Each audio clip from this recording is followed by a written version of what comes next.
Hello, everyone. Welcome to Dynamic Character Productions' continued coverage of our 8th season, our first all-returnee season, Rites of Passage All-Stars. I'm John Millsip, and welcome to the Sunday show. You might be used to our weekly recaps in this time slot, but things are a little different this time around. We love the work that former Dynamic Character Production contestants Victoria Fung and John Oliveira are doing in the VL. So we thought, you know what? Let's leave all the strategy talk to them. We're going to have a little more fun here in this show every week. And of course, in order to have fun, I need some guests. And I am joined by two fantastic ones this week. We have from our last mini, Trinity Falls, the always lovable Ben Horn. Ben, welcome. Hello. And you might know him from La Lamona Beach. You might know him from Monte Carlo. We all know him from production. You might even know him as the voice of the recaps. We have Kyle Durrett. Kyle, how's it going? Things are going good. I'm very excited to be a part of this inaugural episode of the Sunday show. That's right. This is the Sunday show, and we're going to have fun. We're here to have fun, and we're here to have fun with all of you viewers. We want to see your comments after this show. We want to know what you're thinking about this episode. But first and foremost, Ben, we're 2 episodes into All Stars at this point. What are you thinking so far? Listen, my friends are dropping like flies. It's been a real ride, just kind of seeing how everybody is kind of coalescing and playing the games. You see a lot of people coming at it from a lot of different angles. You see, I think, you see a lot of people that have not played together kind of really kind of coalesce, whether it was not playing well together in their original season. Like you see Lydia and Austin, like Lydia idled Austin out, and you see them just kind of like straight at it, straight to each other. And then you see kind of the reconnection of the Exile Bros, kind of like the opposite end of the spectrum, where like, hey, this is a formula that works. Let's run it back. It's really interesting just to see the different strengths of these players come out and how they kind of combat each other. Yeah, absolutely. I mean, this is one of the difficulties of a returning season, right? Now, we here at DCP, when we decided All Stars was a thing, we had to take into account a lot of things. Obviously, we had to count, okay, what type of All Stars do we want in the season? How many from each season can we have as a reasonable number of players because of pre-game relationships? And also the fact that, a lot of Dynamic Character Productions contestants, they really like each other and they talk to each other a lot. So we had to even talk about out-of-game relationships when we were figuring out this cast and the tribes and everything. And to see, a lot of people are talking about their pre-game relationships, essentially. Nobody, as far as we know, nobody told each other they were on this season. So that's a plus. But even let's get some inside scoop here on production. We were considering telling the cast who was playing the season a week before the start date. Mm. But we decided against it because we gave them a start date and we didn't want to say, oh yeah, here's this other entire week of pre-gaming you need to do now. So we just went back to our March 10th roots. It's like, nope, this is the start date. Everyone will figure out who's here that day and they'll go from there. Kyle, do you have anything to say about this pre-game? Do you think it was a good idea abolishing this pre-game week, or should we have kept it? No, I think it was fine not doing it because this group of people that we've amassed here over the past 7 seasons, they all know each other enough. I don't think that they needed a week of pregame. And we see people are just forming relationships with people that they didn't know, people you may not have ever expected them to work together. So I think it's playing out in the game just in the first couple of episodes that we've seen here. So yeah. Yep, I agree. Ben, what do you think? Would you have liked a week of pregame before the game, or were you just no, hit me? If you were playing, would you just hit the beach, figure it out from there? I think it puts a lot of stress on the players, especially when it's time. In this mixed format, you've got the first little bit is long game, and then kind of end with the mini. you kind of have this mixed format, and the mini players are already working with like infinitely more time than we're used to. But if you add an extra week on top of that, you see Lydia being like, I was living my life one day and everything kind of ran away from there. If imagine like, people in grad school or people who like I think Lex took like a week off work, right? Yeah.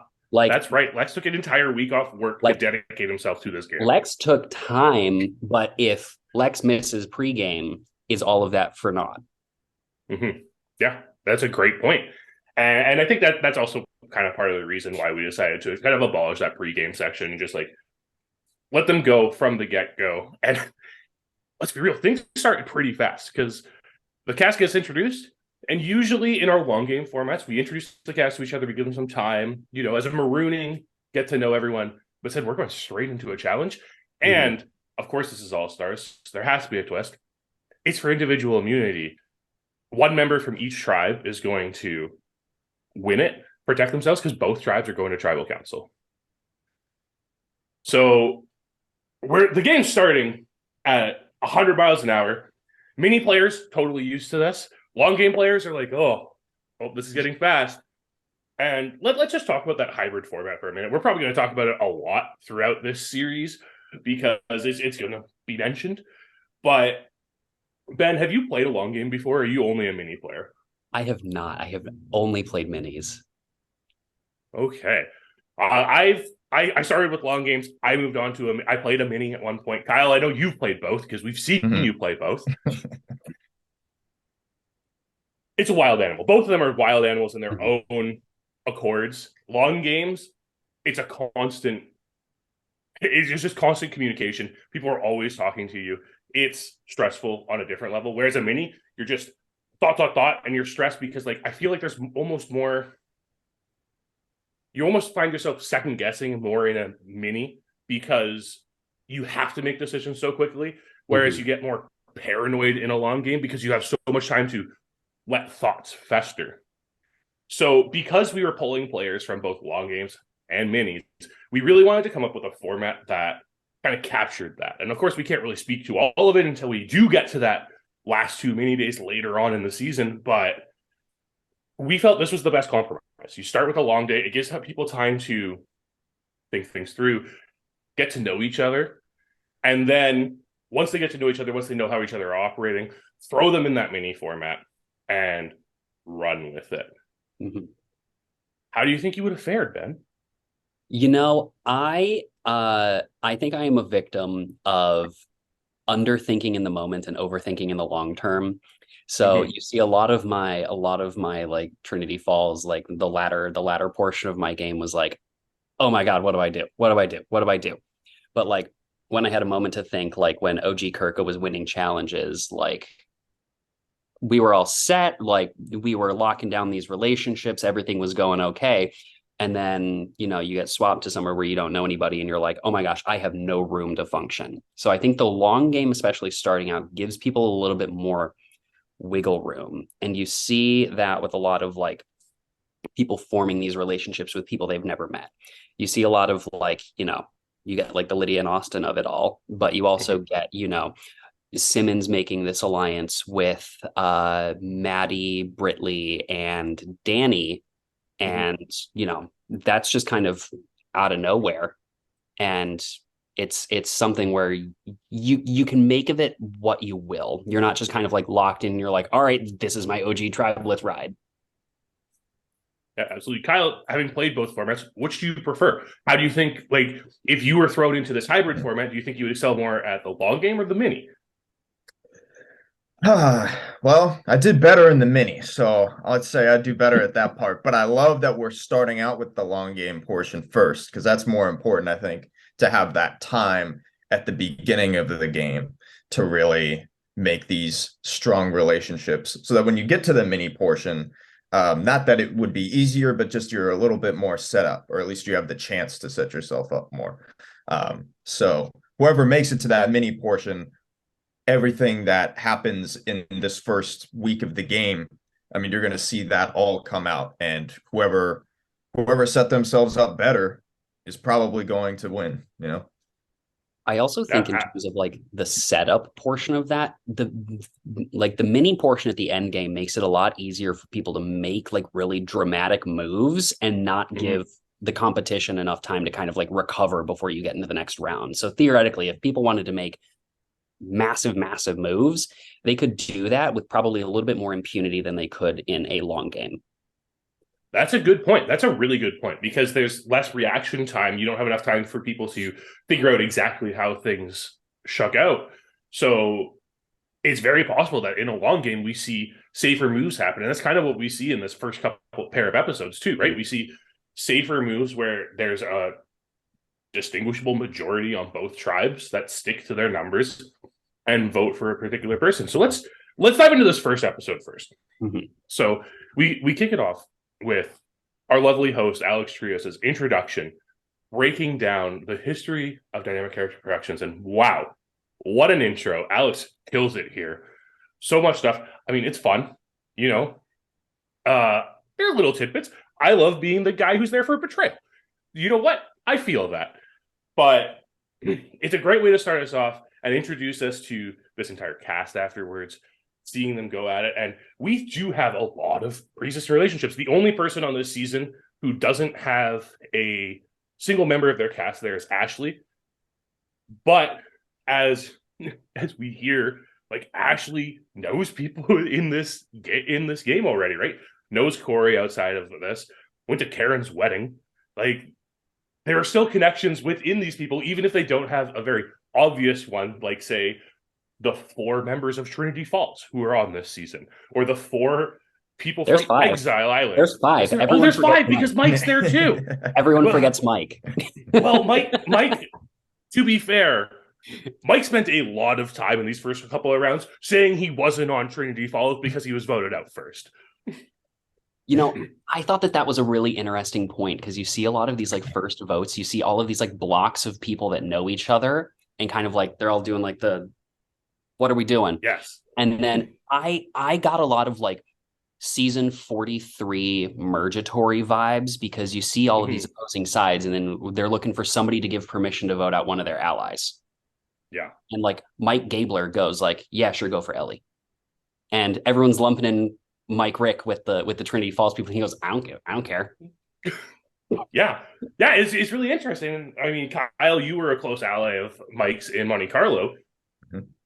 How do you think he handles the situation of, like, obviously people have seen him longer in Monte Carlo, but I mean, he is distinctly a first boot in Trinity Falls, and people kind of seem to ignore it.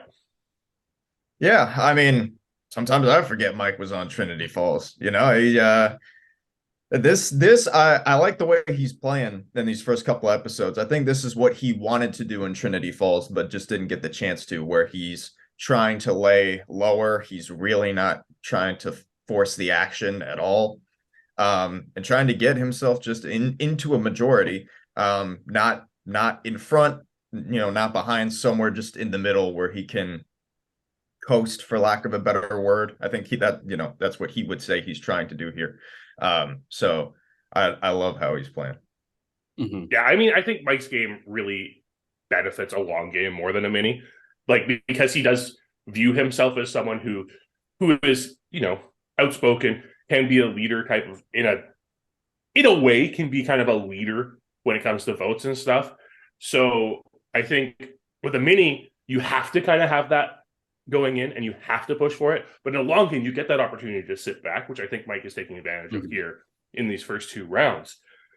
But let's switch over to the Fumo tribe for a bit, because we didn't get to see as much of them because they weren't as prevalent in the second episode, because they didn't go to tribal council. But we have Jeremy and Corey, people from our first season, Iriki Island. They're not Iriki Island. Oh my God. There's too many islands. Yusawa Island. And Jeremy and Corey, now I know this because I played a game with them a year before Yusawa Island. They've known each other for a while. And they both just want each other out so bad. They just both are like, no, you know what? I don't want to deal with this person. Let's get them out. What do you think? This is a known relationship that they both have. They have this connection. How do you feel about these two going in to a game and just flat out declaring war against each other, Kyle? It makes sense. I watched Yusawa, of course. I watched the game that you were referring to, before that. So I get it. These are two guys who just do not trust each other at all. And as much as I would say, try to like find that common ground and try to reconnect, it just didn't look like it was going to happen. So I don't blame them. Jeremy, he doesn't care. He's got immunity. So Corey really is the one who should be more careful here. Instead of, he's like, they'll just put their votes on me. It's like, no, try to do something, right? Like, you're vulnerable. So I understand why they did this, but it's certainly not the ideal thing that you want to do when you have so many other, like we've said, all the Trinity people, all the Exile people. Yeah, go for one of them first. Yeah, Ben, what do you think? Would you go on to this season, as someone who from Trinity Falls, with a lot of Trinity Falls members on this season, would you go on and just declare war against one of them? So Trinity Falls, like the cast as a whole, like sans Mike Reick, is tremendously close, I think, as a whole. I think if, like, personally, if I see Trinity Falls people, I'm like, ride or die. Because just a lot of us are friends. Like, that group chat was popping off for months after the season ended. I still talk with V and Lydia probably daily. Austin and I met each other in another game, and we ended up making Final Tribal together. I've spectated games that like Sarah has played, and I helped her prep for a Final Tribal. Like, a lot of us are still like very close. And you see like Lydia, Sarah, and Lex, they are like friends in Seattle. Like, they're like, look at the Instagrams. They're all over each other's Instagrams. Like, it's a real thing where you kind of have these like different connections where necessarily like how your previous season went is not necessarily an indicator of how it's going to go. Because you see, again, like Lydia idled Austin out. Austin and I were at each other's throats the entire season, and like, we're good buds. It's I think that like declaring war from like a position of like Jeremy is immune, like great for Jeremy. I think that that's excellent. For Corey, I'm like not a fantastic spot, but we see that he gets out of it. So yeah. I mean, let's talk about Jeremy being immune here, because let's talk about this first challenge for a bit. So we wanted to kind of do a classic Survivor challenge to start us off, and we have Sweat and Savvy to go with that new era Survivor nomenclature we've been having. And the first one is our classic Prisoner's Escape. And when we're adjusting a Survivor challenge to an online reality game sphere, we have to make concessions, right? We're not like, okay, so you have to make this gate and you have to stick it through to get a key. We can't do that. So we have to come up with other ways of doing it. So we sent the popsicle sticks, and we've done this challenge before in other seasons like Monte Carlo, and people have gotten very innovative with how they create these poles.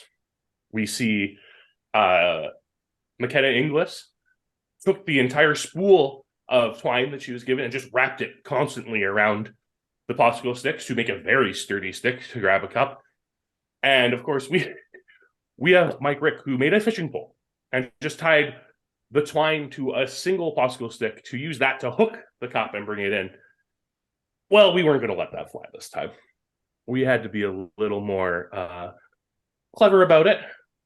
So McKenna Feeney cut up all the lengths of twine so that no one could pull this anymore. No more tricks. You are doing this exactly the way we intended it. And one of the big questions we had when we were making it is like, do we allow these contestants to leave?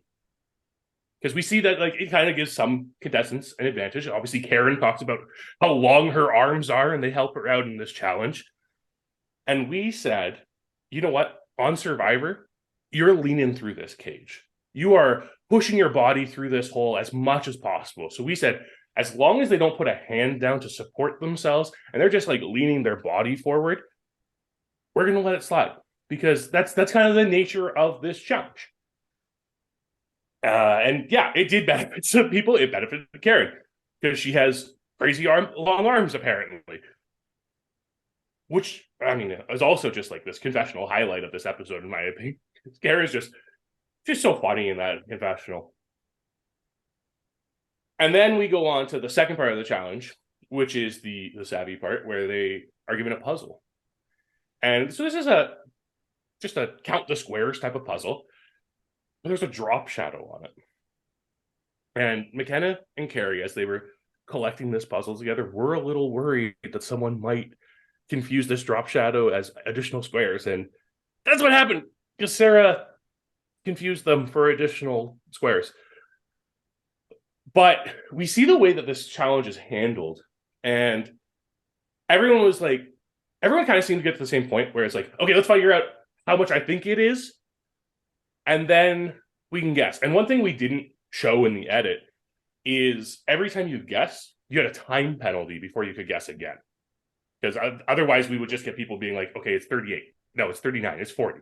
We didn't want that. We wanted there to be some sort of structure to it. So we gave a time penalty that actually increased in time every time you guessed it wrong. Oh. Like your iPhone lock. So luckily it didn't come to it, because they were solved fairly quickly after people started hearing other people's answers. They had the ballpark of where they were going. But yeah, it was an interesting challenge. It was a stressful challenge. And we see Karen and Jeremy come out. And for the two finalists from our first season to win individual meeting, I don't know if we could script it better. I think both of those, from just a strategic standpoint, both of those are crucial wins. Because if you're looking for a layup boot, it's Karen the only winner. And then, you get this kind of Jeremy Corey imbalance with declaring war on each other. Both of those, I think, were very, very crucial wins. And I think that if anybody else wins, we potentially see both tribes different result. Yeah. Kyle, what do you think? I think Jeremy really needed this immunity, because as we see, Corey kind of wins this war handily in the episode by getting rid of Austin Moorhead at the first tribal. And the whole reason was because Jeremy and Austin were looked at as some sort of a duo. So if Jeremy was not immune, that would have been him, I'm almost sure. And then Karen, yeah, you're right. Only winner, huge target. This gives her at least one vote to try and get in somewhere and create relationships. So yeah, big wins on both of their parts. Mm-hmm. Well, as we continue our discussion of the Fubo tribe, we would be remiss not to talk about Shea's confessionals, because Shea is giving some A+ confessionals. We get the hot tub confessional in episode 1, and we get the huddled in the rain episode 2 confessional. Well, dear viewers, I have something special for you, because I have a secret scene of another wonderful Shea confessional that I'm going to show right now. But here's the thing. Here's the real thing. Here's what I really want you to feel. Here's what I'm wanting you to get out of this, okay? Is that there's a lot of activity, and Lex is in the middle. And this is perfect. For now, I have a shield that I originally didn't have before. So all I'm going to do is, sit back in the dark a little bit more, I think. And maybe do a few less talks, and maybe just make sure that I have a real good ties with Sarah and Ashley and Kylie and Corey and Zucker, and just make sure they know I'm the guy. They got me. I'm on their side. And then wait for the chaos to ensue. That I know production is just going to drop on us anyway. All right, swap's got to be coming, and it's day 1. That's kind of crazy to think about, but expect the unexpected. That's all I got. Have a nice day.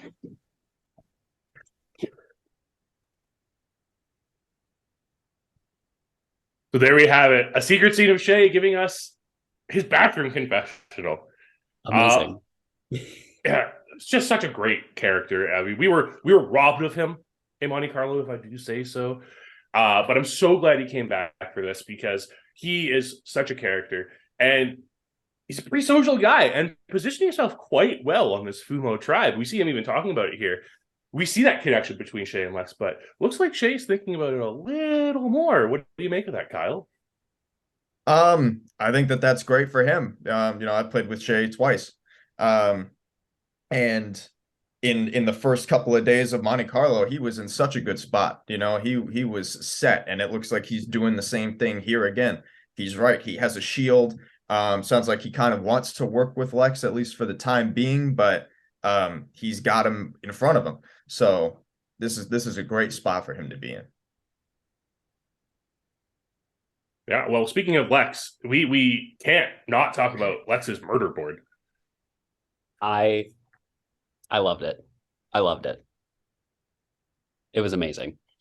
I think that Lex is really just like taking all of this like long game by storm, because even in the mini perspective, it was just kind of like he was doing the most 24/7, which I think works in a mini, and he might be getting called on it a little bit early, at least in terms of like how Shea is noticing this, because he's playing relatively similarly to the way that he played in Trinity Falls.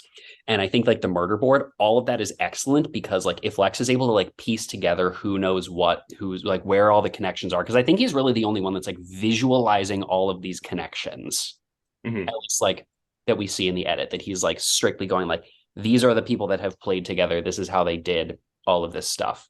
I think that it's really excellent to use a visual format for that, and it makes it easy just to kind of like understand. And I hope that he's playing like Detective Lex and like hunting down all the secret alliances, everything like that. I think that would be so hilarious. Yeah, it would be wonderful if he was just like taking strings and connecting them to these post-it notes, the like different colors strings, right? So that you knew exactly why people are connected to who. Absolutely fantastic. But yeah, I think the visualization of it really helps, especially because I think there's someone on the other tribe who really could have used that visualization help when realizing that there was a secret trio, but not so secret trio on their tribe. Okay, well, we've talked a lot about Fuma. Let's talk a little bit about Ignis here.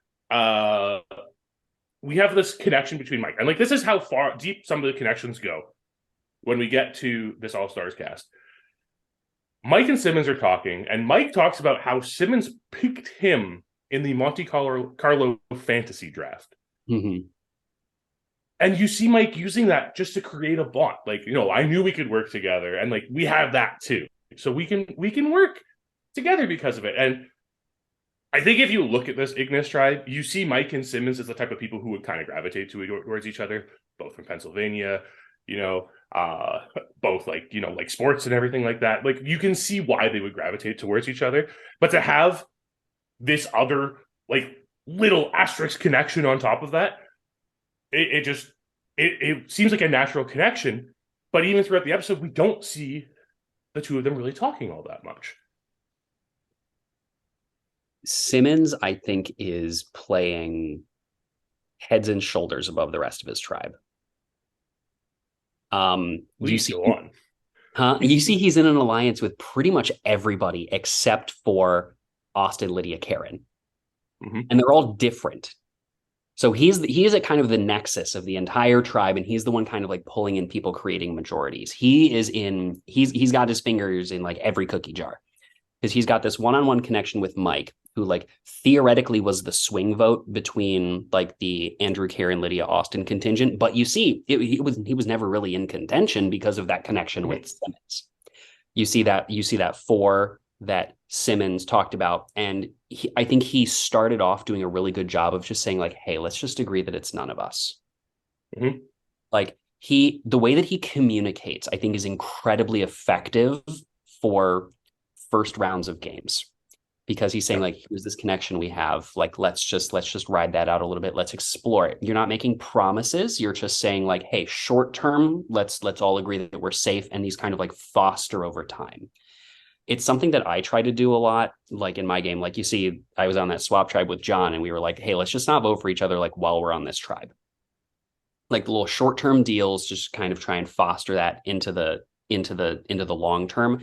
And he's done that with pretty much everybody on his tribe. So I think like, if they reach a swap, and let's say that there's like, even like 2 or 3 of them together, he's probably good with every single one of them.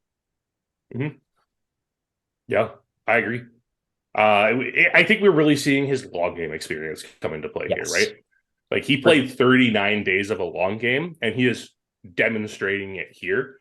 Even if you think about like the people in his tribe, and he has this like subtle connection to Mike, but like even if you consider the fact he kind of has a subtle connection to Maddie too, just having played with me and her being my sister. Yeah. And you see this a lot where you see, I think kind of the mini players in particular, kind of like Austin and Lydia saying like, hey, let's just cobble together a majority, get through this first round. Where Simmons has gotten to all of these people and he's playing defensively this first round, saying like, hey, I'm just focusing on making a connection. Let's say it's neither of us. So I think Simmons is like those first 2 votes. He is the safest person on his tribe. Everybody knows that it's like, hey, Simmons is the one I can go to. He's the one he's the power broker here. And you see, like, even when Austin and Lydia are kind of going like, hey, where's all of the votes going? Austin's like, oh, well, yeah, I talked to Simmons and Simmons threw out Mike and da. So everyone is talking to Simmons at all times.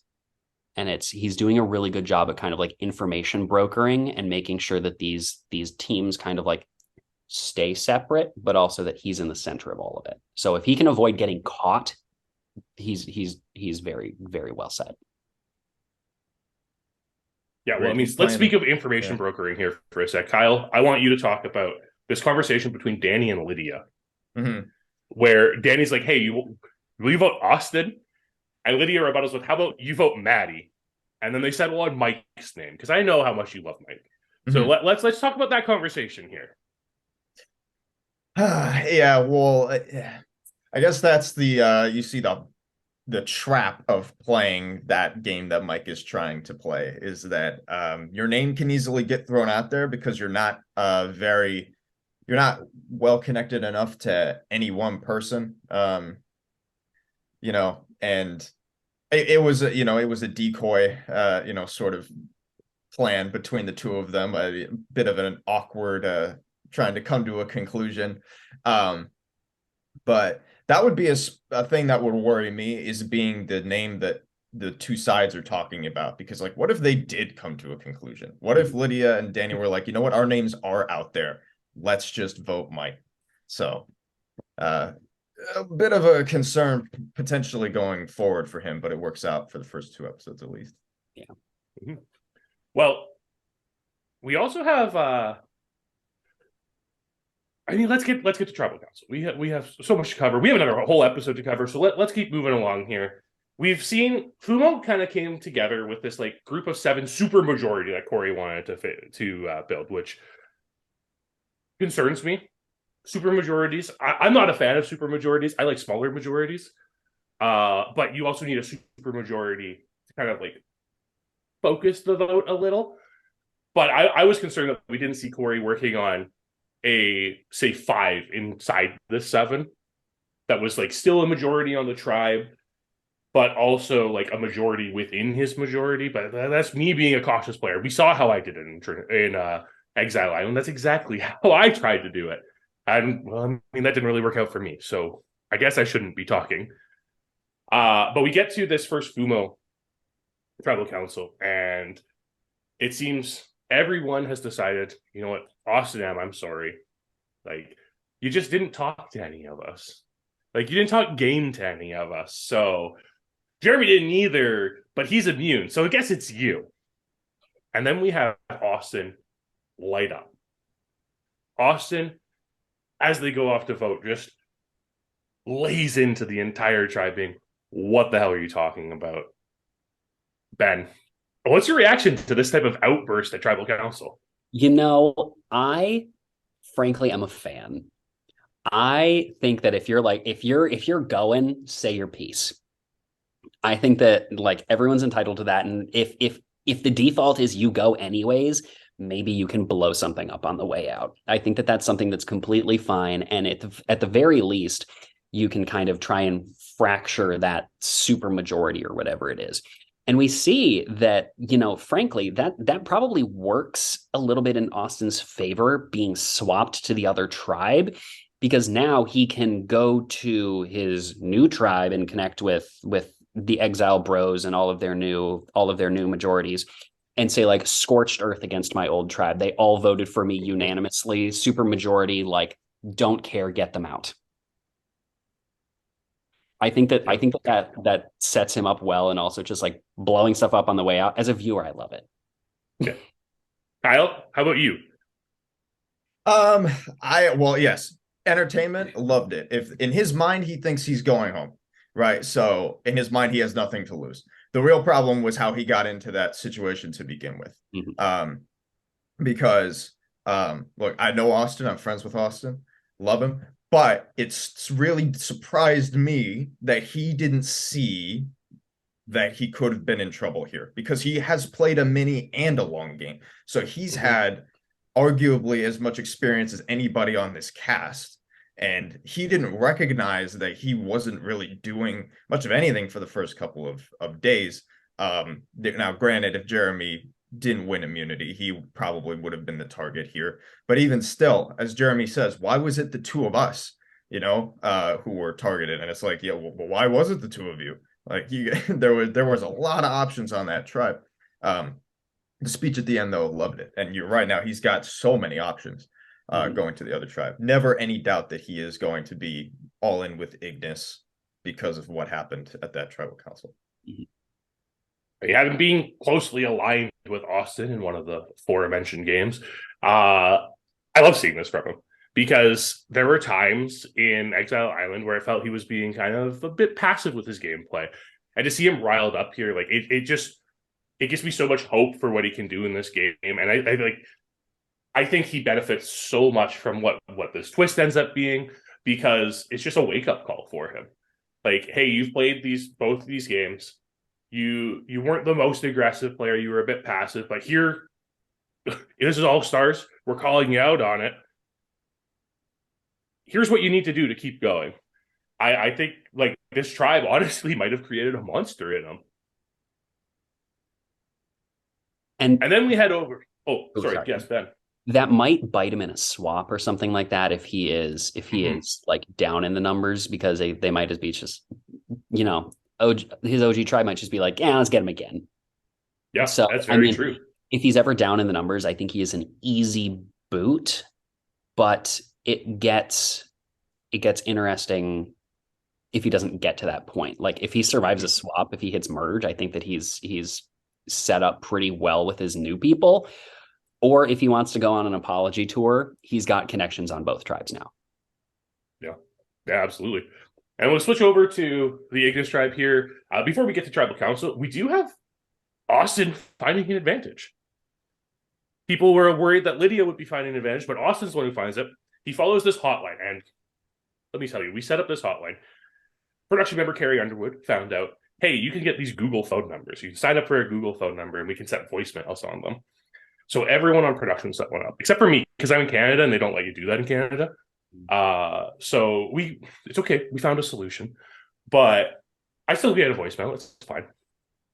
And we put clues in all of these voicemails, and just on the instruction page, it had, if you need help, here's the DCP hotline. It's something weird, but like not too weird. You might not notice it right away.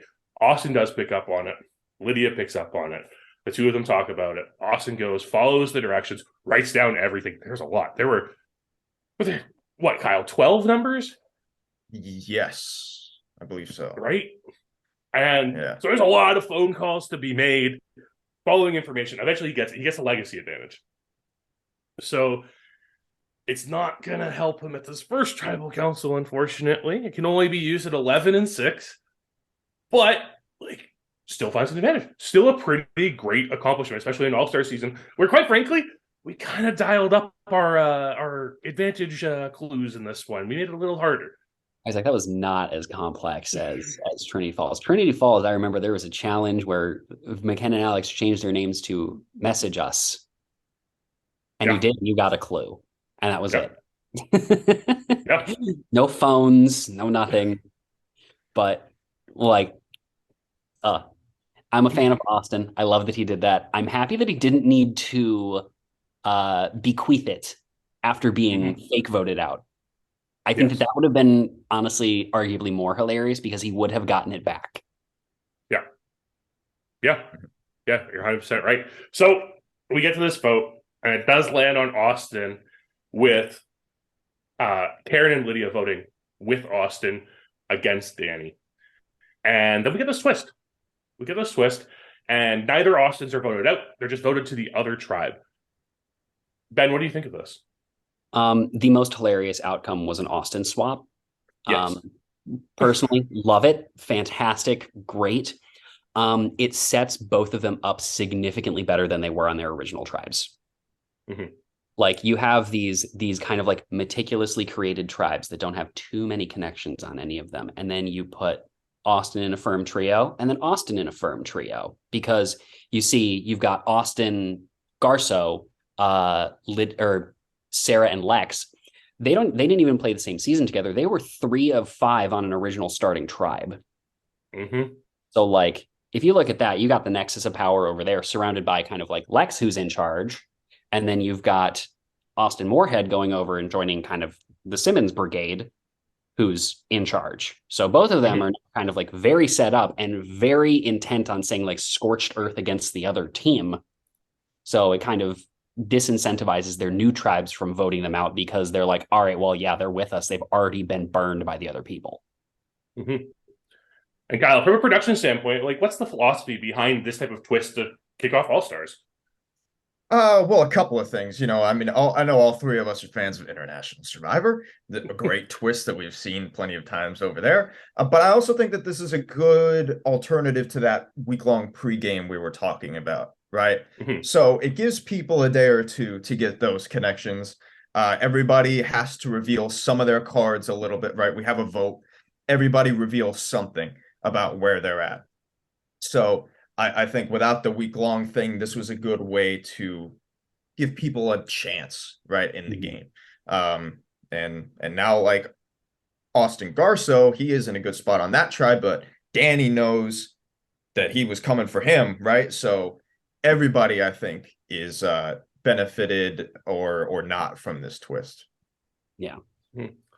Ben, why do you think Austin was the first, like, why do you think, having played with Garsow a couple of times, why do you think Austin Garsow was the first boot from the Cygnus tribe?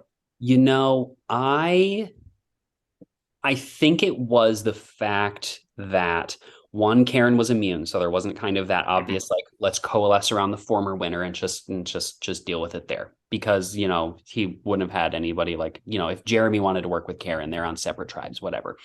Karen is probably the easiest person to kind of go, hey, whatever. And then there's no tribal challenge. Austin is an underrated challenge beast. You give this man a puzzle, he's got it done before you've opened the box. So the fact that there wasn't an opportunity for him to kind of like shine there, I think played against him. There's maybe some fear that Lydia has an advantage, because as you see it very quickly, the discussion is kind of between like, hey, is it Danny? Hey, is it Austin? And I figure it's kind of like, we probably don't want to go for Lydia straight away, but if it's between one of those two and kind of the nexus of power is coalescing and Danny's kind of involved in there, Austin, I think, is kind of processed of elimination out because he didn't get an opportunity to show his strengths. Yeah, I totally agree. I also think like Austin, having played the mini before, I don't think was communicating quite enough for the long game when you have people on the other side of this group, like Mike Simmons, who's reaching out to literally everyone.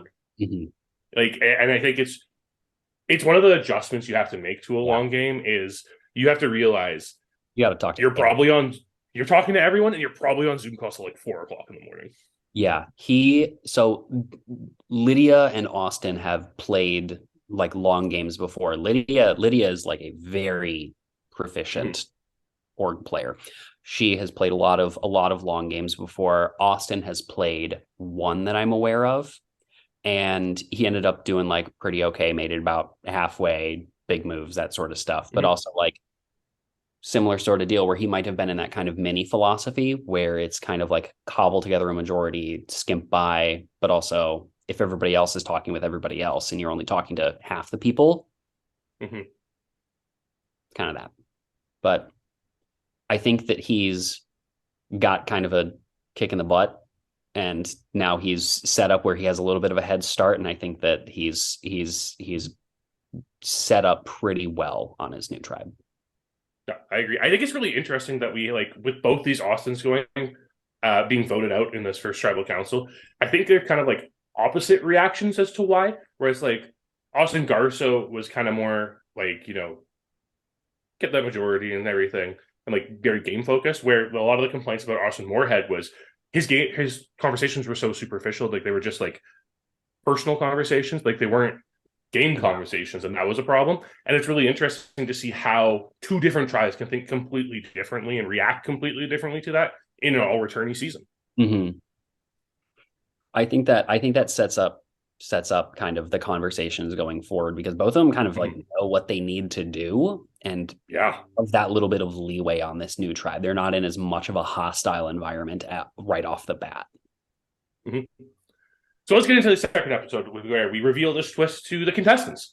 Mm-hmm. And I mean, there are some great responses. Lydia's face when she realizes that Austin, she's delighted that Austin Garsow is still in the game. He's not the first person voted out.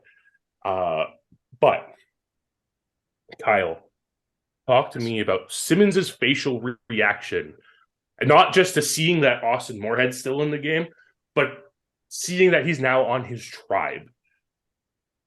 I mean, this is, you would say, catching perfect, right? Like, this is really the best thing that could happen. I mean, Austin, we see them talking together throughout the episode about how they are the one person that each other wanted to play with, right? Coming into the game, which is, you know, a very, very fortunate situation now for both of them that they're here. Simmons was already set up well, right, before Austin even got there. And now he just has another piece, another person that he can add to strengthen his position in this tribe where he already had a hammerlock on it. So, yeah, perfect situation for him. Same thing for Austin. He now has him, Andrew, I guess, right? Just people that he's played with before, Karen. So good situation for him. Yeah. I love Simmons' face in this instance because it starts with like that smirk of, okay, production, I see what you're doing here. And then that realization that he now has someone he has known for years in his personal life being, I mean, Simmons is Ian's best friend, with Austin being Ian's brother. Yeah. That connection, they've known each other for years. So Simmons just like, this is so good for me. I don't know why you did this other tribe, but thank you. And it's all telegraphed on his face. If you watch his face during the beginning of that challenge, it's so funny. Because it's just like this coy look, and then it's like he can't even help himself, like just grinning ear to ear. Then we get into this challenge, and it is the first immunity challenge we ran in Yasawa Island. Flip Cup. Now Ian says, everyone knows what Flip Cup is. We can do it. We find out a little later that that's not quite the case, because someone's dear sister apparently has never played Flip Cup, and had to Google which way to put the cup in order to flip it. Flip Cup's kind of a staple of these orgs. We've done it, I think, in almost every season, if not every season. And I don't know. What do you think? How do you get to the age of 28 and have never flipped a cup? We're all different people. Everybody's got different strengths. Everybody's got different weaknesses. I wonder if at any point she had gone, actually, I have never played Flip Cup. Please explain it. Is that work? I will tell you, as someone who was in that breakout room as they were discussing like the rules for the challenge and stuff, Maddie never spoke up about it. At what point is it kind of worth going like, hey, I've never done this thing that we're about to do for immunity, and I'll probably be very bad at it, versus just letting it ride and hoping nobody notices?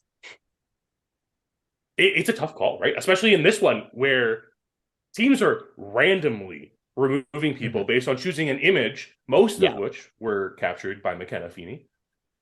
And you just randomly take it. And then all of a sudden, Maddie's the second last person on her tribe. Yeah.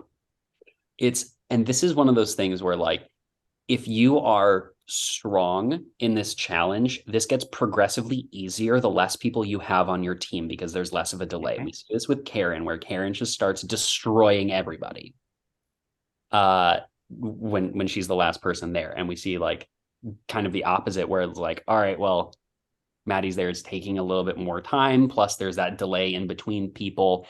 It's if she had gone out like, you know, in first on her team, nobody notices, and it's nothing that anybody cares about. Yeah, I agree. Kyle, we as a production team kind of talked about how to eliminate people from these tribes, because we could had it where the winning tribe chooses someone to go out, the losing tribe chooses someone from their team to go out, and we settled on this random way of doing it. What are the pros and cons of each of those situations? I like this, doing it randomly, because, you know, it gives a slight advantage to the losing tribe, that they're just not going to have their best player knocked out every round, because we saw in Yasawa, poor Keaton, really his struggles were highlighted and it got him voted out first. Whereas if it was randomized, maybe he's the first or second person eliminated and his struggles aren't highlighted as much. So I think, yeah, Ignis just got super unlucky here that Maddie was one of the last two people standing. But I like it. I like it this way, I think. And at the same time, they also almost got kind of lucky that Karen was the last person standing, because Karen is a Flip Cup beast. When I played the game that Corey and Jeremy played first, I played that game with Karen. And we had a similar challenge to this. Karen had never flipped a cup before that challenge. And she did this exact same thing, where she just all of a sudden found out she's really, really good at Flip Cup. And I'm not going to lie, sitting there watching this happen, I thought she was going to pull it off. Well, after we get through the challenge, we get this confessional from Mike. And Mike tells us, Andrew, what are you doing? You're not setting your cup up afterwards. You're sitting back from your cup. What are you doing? And it really goes to show how competitive the nature of these All-Stars is. But I don't know, Ben, what do you think? What if you were doing this challenge and this relay with the Flip Cup? Would you be like on your toes right beside that cup at all moments? Yes. And this is why I think it's super important that people get that chance to play that tribal immunity, because you see Karen like votes wrong in the Austin Garsow boot, but she's now had this chance to say like, I can carry this team. And I think it disincentivizes people from potentially going for Karen, even though she's at the bottom. I think that like everybody's incredibly competitive here. And I think that people kind of nitpicking may be the key to taking apart that majority, because, you know, if Mike might be more incentivized to go for Andrew now. Yeah. Well, while we're talking Mike confessionals, Mike also has a confessional about the last tribal council, where Lydia very much telegraphed the fact that she was working with Austin. And in Mike's words, it's like a TikTok trend. Tell you're in an alliance with Garsow without telling us you're in an alliance with Garsow. Kyle, how important is it for people to keep composure in these moments, to not let that type of information out? I think overall, probably you need to have some composure. I think in this instance, it didn't really matter. Like surmising that Lydia and Austin Garsow were going to work together was pretty easy. But yeah, you don't want to be revealing information that you don't have to, because I know I've been in votes where I didn't know who voted for who. I thought people were on my side who weren't. And that's because they didn't really give much away in their reactions. So I think you do have to be a little aware of that in the moment. As hard as it is an important part of the game. Yeah, absolutely. I agree. Well, we do get to a tribal council here, and we see a lot of conversation about who's it going to be. It's probably just going to be Lydia. We have Maddie talk about how Lydia is the person that she is most concerned about in the game, because Lydia, when they were talking, just had like boom, boom, boom responses to every single question she had. It's like, oh, Lydia's a terrifying social game here. and this is dangerous, and we can't let it go. And we don't see a lot in the episode of Lydia talking to people, but let me tell you, Lydia was talking to people constantly throughout this round. We have a lot of footage of it. We have to make cuts for the episode. I'm sorry, it's just how it works. But Lydia was fighting her ass off to try and stay here, but she couldn't gain a foot because there were people on the other side who were just like, no, Lydia's too dangerous to keep in this game. And, Lydia talks about staying afloat, a nice reference to Trinity Falls there.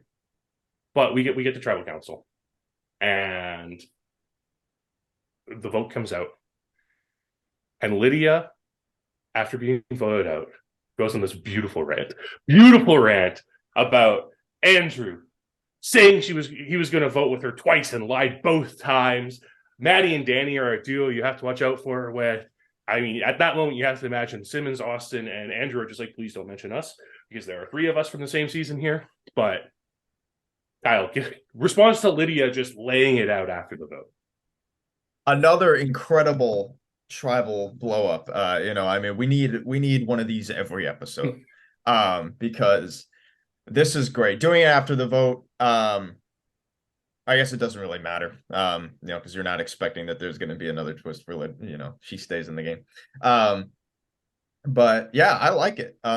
You as a player, even if you're voting somebody out, you have to hope that they don't do this on the way out, because you could blow up your game by somebody who's not even in the game anymore. That's part of it. They're not out until they've actually left the tribal council area. So you've got to handle all of these votes with some level of care, because something like this could blow your game up. That's kind of where I think the real communication differences come into play on this tribe, because you look at Lydia and Austin, who were like trapped shut about the advantage nobody knows, and then you see Andrew, who twice now has told the person who is going home that they're going home, said that they're voting with them, and then doesn't. Yeah. So I think that's really dangerous, because if I'm, even if I'm, Simmons and Austin, Moorhead, I say, all right, well, Andrew has now leaked information a lot. Still come back to us. But like, if Lydia had an idol, that's because of that information leak. And, trying to preserve that relationship, if you are Andrew, doesn't necessarily do a significant amount in like the pre-jury stage. If somebody's like in the jury stage, like I can understand doing what you're going to do. But if you're setting somebody up to basically go home, tell them that you're with them, and then not be, that's something that could potentially blow up your spot. And Lydia, who made it to the entire end of Trinity Falls, like barely ever voting correctly on the bottom the entire time, that's a dangerous person to be playing that game with. Mm-hmm. Yeah, I absolutely agree. And we have, Lydia's final words. And, she really wants this Ignis tribe to lose a lot. How do you feel about that, Kyle? Oh, I think it's great. I love to see that whenever somebody says when they're voted out, they're like, oh, I hope somebody from my original tribe wins. It's like, no, they voted you out. Tell me, I want you to lose. I want that other tribe to win. I love seeing stuff like that. So good exit from Lydia all the way around. But she also understands. She also is a good sport about it. Understands. But also, yeah, hope you guys lose. I love that. I'm like, I really feel for Lydia, because I know how she plays this game. She is like loyal to the end every single time. Like, she is the best ally that you can ever have. So the fact that, like, I don't know, the fact that she was targeted so early breaks my heart a little bit, but also like the fact that she was able to just kind of blow things up and expose some people on the way out, I think is how she would want to go out. And, what did she call them all, weenies or something like that? She sure did. She called them a bunch of weenies. Yeah, a bunch of weenies. Weenie Hut Junior tribe over here. Yeah. Like... I love it. I love this type because you know what? This just shows how passionate Lydia is for this game.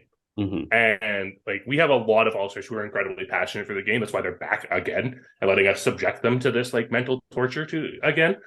But Lydia, just like I adore Lydia. I think she's a fantastic player. And she played this entire game with passion. And just because you're the first boot on All-Stars. Like this is somebody had to be the first boot, unfortunately. And unfortunately, we lose someone who gave us so much entertainment in Trinity Falls, someone who showed they are capable of solving many, many advantage clues and fighting their way tooth and nail from the bottom to the very end. It is disappointing to lose Lydia, but it would have been disappointing to lose any of the other 17 people on this cast as well. Well, we're nearing the end here, and before we get to our MVPs, let's have some fun. Let's play a game. So Austin finds the legacy advantage, and the legacy advantage, what name has appeared the most in Castaways in DCP history? And I mean, it's me. It's John. Jonathan's. Well, Ben, I am going to let you answer every question first because Kyle is kind of our DCP historian, so he might know the answers right away. We're going to play which John said this quote. Oh, geez. So I have collected Carrie Underwood has collected for me to use a quote from every single John who has played a DCP game. Let's see how many of them you can get right. And anyone you don't get right, we're going to swing to Kyle, see if Kyle can get it right. Are these including Jonathans? It does include Jonathans. Okay. So our first one. Is there anyone who you're just like, let's effing yeet this guy? Let me see. So we've got John and Jonathan from Trinity Falls, John, Oliveira, you. Yeah. And John Schneidman, who I've never seen. And John Schneidman, that's right. Okay. Oh, geez. That doesn't seem like a John Oliveira quote. That doesn't seem like a Jonathan from Trinity Falls quote. Doesn't seem like either John. So I think it's either you or John Schneidman. Give me Schneidman. Schneidman's correct. All right, we're 1 for 1 so far. Everything's coming up, John. Hopefully I can maintain this and I can keep this all the way to the end.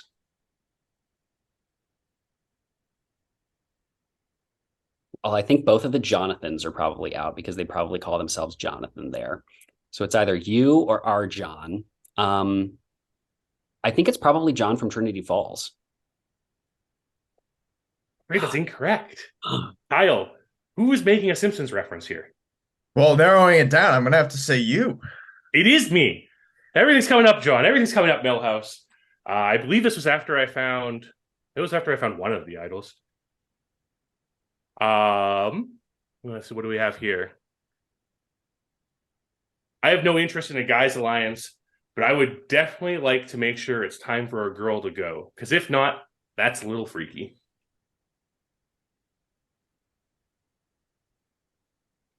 All right. So this could be either of the Trinity Falls people where all 5 of the women made Final 7. I'm gonna guess John from Trinity Falls again.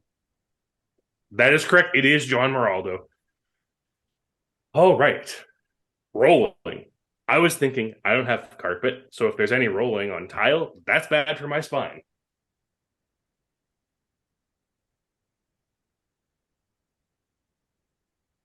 Let me see. I don't think that there were any rolling challenges in Trinity Falls. So it's either Jonathan or Jonathan.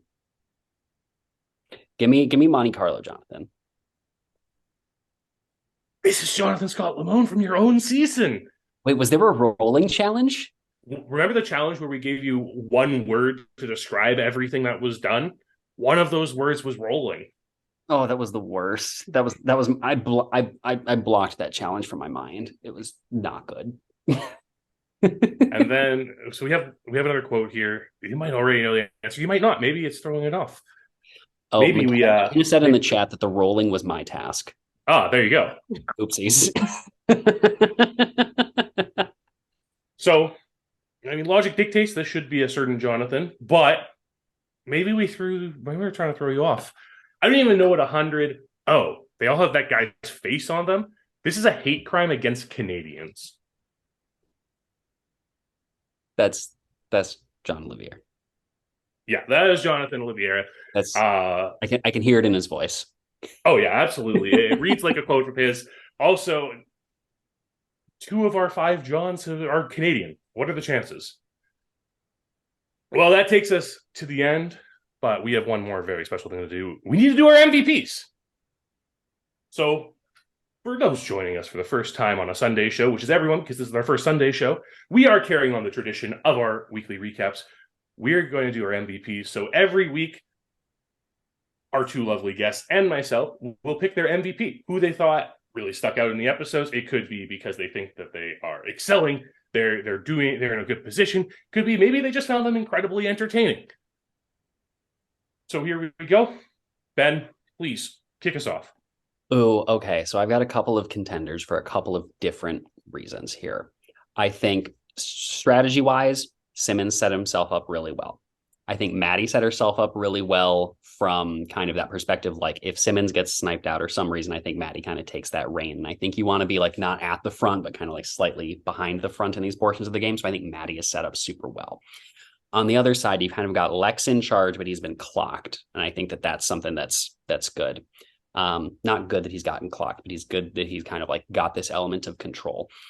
Sarah, I think, is kind of at that point as well, where she's like acknowledging like, hey, I'm not like in the middle of everything, but I am close enough to where I have some control and some safety, and that's good. From a confessional perspective, the fact that we didn't talk about Ashley's voting confessional, amazing. What was it? I started my first game by voting out McKenna's mom, and now I'm going to start my second game by voting out Ian's brother. Well, let me tell you, that should make Maddie nervous as the only family member of a production member still in the game.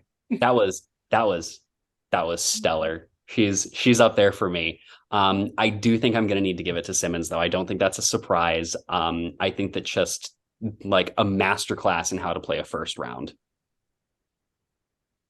Okay. Kyle, who have you got? All right. Well, the 2 people that I am between would be Simmons also, and then Lex, because Lex is clocked, but he is doing a lot better than I think some of us expected, just due to the fact that he had such a big target. And he is playing the same, you're right, Ben, he's playing like basically the same game that he was playing. He's getting away with it so far. But I am going to have to double down on Simmons just because he went to tribal twice, got what he wanted both times, got a new ally, potentially his strongest ally going forward in this game.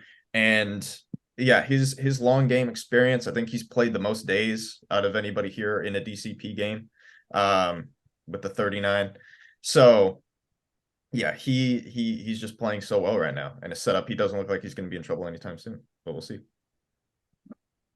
Yeah, I agree. Simmons is in a great position, but in the words of Alex Trias, we can't have a unanimous vote. Like, that's boring. I think Lex is a huge contender here. I think his social game is really showing through. He has his murder wall, which shows everything with all his post-it notes, but I'm actually going to give it to the person who's clocked Lex. I'm going to give it to Shea, because not only is he in the know of what Lex is doing, he's positioning himself close to Lex, but like you said, Ben, with Maddie, kind of setting himself back a little bit so he's not that first target. Plus, his confessionals are just A+. So funny.